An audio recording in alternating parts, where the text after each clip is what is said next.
Good afternoon, brothers and sisters. It's really, really great to be here. It's a real humbling experience to be here.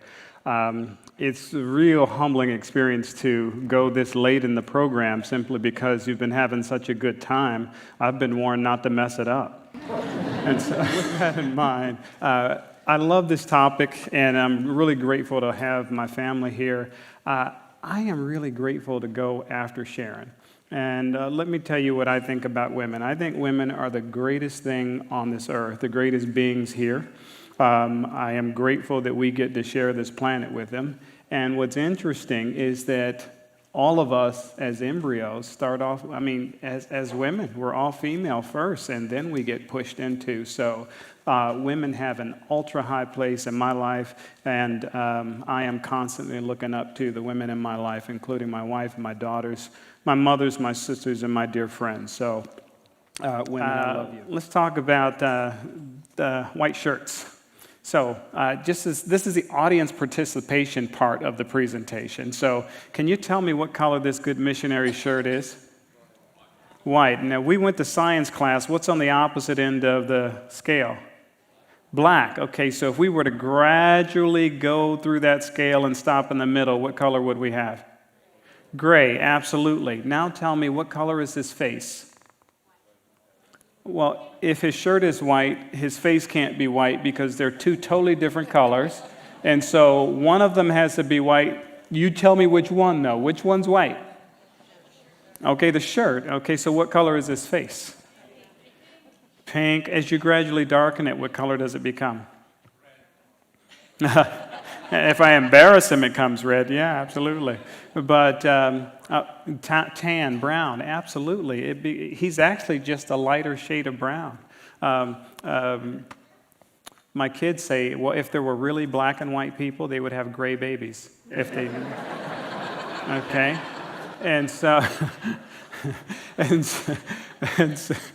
so as you look at the brother on the right, what color is his skin? All right, so if we're all shades of brown, that should be a paradigm shift for you, okay? There are no black and white people. We're all just different shades of brown. So if there are no black and white people, how do we start calling each other black and white? Well, we've got white shirts and we've got brown people, and this is a German brother by the name of Johann Friedrich Blumenbach. And in 1775, he was graduating from med school, and he actually created the whole concept of race. And he gave the coloring scheme black, white, yellow, red, and brown. The scientific community was so fascinated by his paper, his doctoral dissertation, that they published it. If you look him up, you'll see that he is noted as the father of scientific anthropology. So he is the reason we call each other black and white. You've been lied to. There are no black and white people. Let's talk about how skin color actually changes. All right, so what's beautiful about the Lord is he put the largest organs react to their environmental conditions. He put the largest organ on the outside of the body so that it could adapt to its environmental conditions as we moved about the earth that he created for us. How cool is that? So as you take a look, the orange represents the melanocyte inside the skin. You're going to have a constant there, which is the melanocortin-1 receptor. It is just sitting there waiting to fuse, and once our temperature changes, something happens. If we're in the hot climates, then the Lord commanded the body to produce the melanin-stimulating hormone. When it fuses with the melanocortin-1 receptor, it produces this eumelanin, which is the darker brown melanin in the skin, represented by the red and black up there. But it's really brown, the darker brown, and that's why we tan, because this fusion has taken place.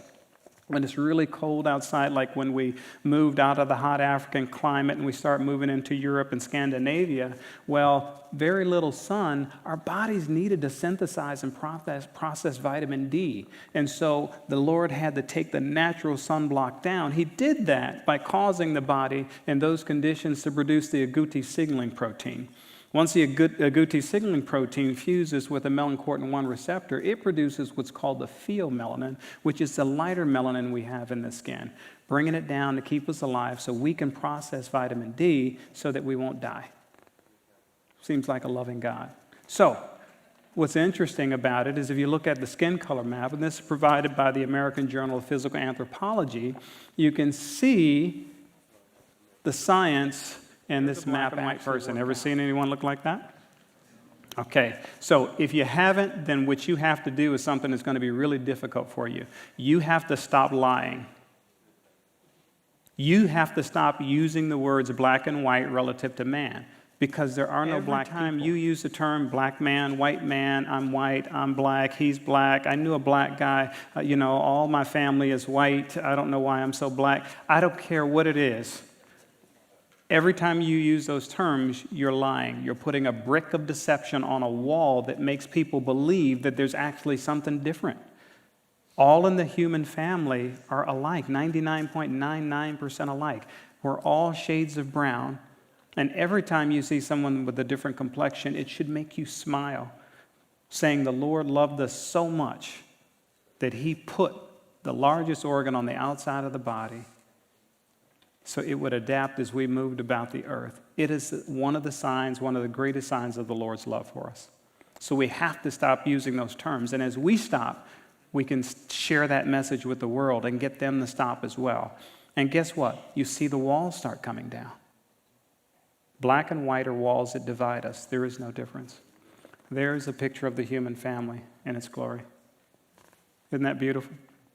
In conclusion, I just want to say that, you just have to keep in mind that the race and the terms black and white were created and made world popular. They were used prior to that, but it was made world famous by Blumenbach in 1775 when he wrote it, 1776 when his work was published. With that, I close and tell you how much I absolutely love this gospel and the opportunity that I have to teach and to share that the Lord has given me. And I hope this has been helpful to you. Thank you. I love being here with you guys.